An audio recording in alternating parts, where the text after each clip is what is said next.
இலங்கையின் அனைத்து மக்களுக்கும் இலங்கை வாழ் மற்றும் சர்வதேச தேசங்களில் வாழ்கின்ற அனைத்து உறவுகளுக்கும் இனிய காலை வணக்கம்.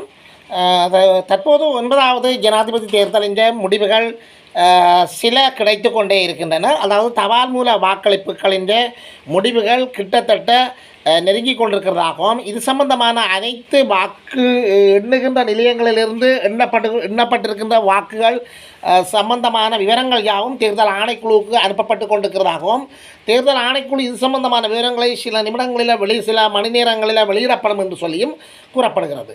அதாவது 9வது ஜனாதிபதி தேர்தலில்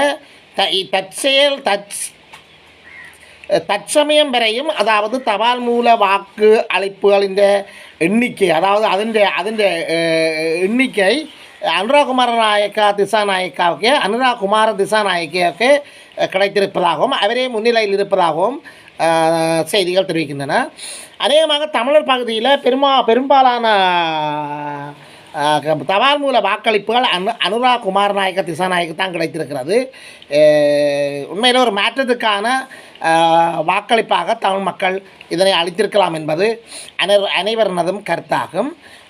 அநேகமாக பிரச்சாரங்களில் ஜனாதிபதி அநேகமாக பிரச்சார மேடைகளில் ரணில் விக்ரமசிங்க தனக்குத்தான் அதிகமான வாக்குகள் கிடைத்திருப்பதாக கூறியிருந்தார்.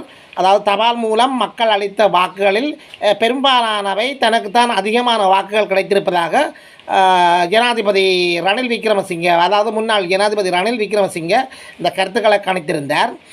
இந்த தபால் மூல வாக்களிப்புகளை செய்தவர்கள் அனைவரும் பெரும்பாலும் அரச உத்தியோகத்தில்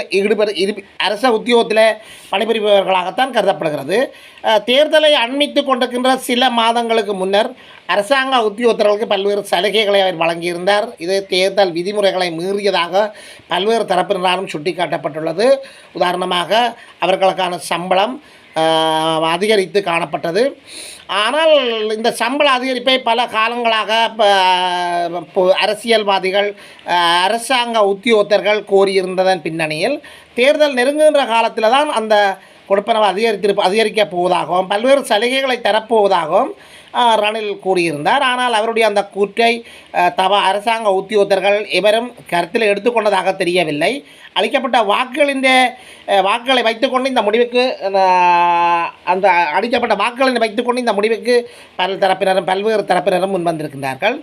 70% வாக்குகள் தனக்கு கிடைக்கும் என்று சொல்லி பல மேடைகளில் ரணில் கூறியிருந்தார். ஆனால் உண்மையிலே அது அவ்வாறு நடைபெறவில்லை. அதற்கு மாறாக அனுராக் குமாரநாயக்க திசாநாயக்கு தான் அதிகமான வாக்குகள் கிடைத்திருக்கின்றன. அநேகமாக தமிழர் பகுதியில் அனைத்து பிரதேசங்களிலும் அனுராக் குமாரநாயக்க திசாநாயக்காவுக்குத்தான் அதிக வாக்குகள் அளிக்கப்பட்டிருக்கின்றன.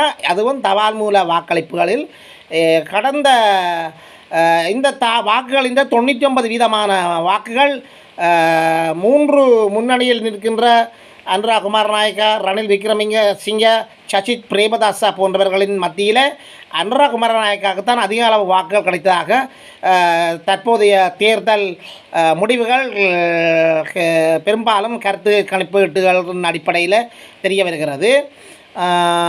எண்ணப்பட்ட வாக்குகள் அனைத்தும் தேர்தல் ஆணையாளருக்கு அனுப்பப்பட்டிருக்கிறதாக வாக்கு எண்ணும் சாவடிகளிலிருந்து இந்த கருத்துக்கள் கிடைக்கக்கூடியதாக இருக்கின்றது.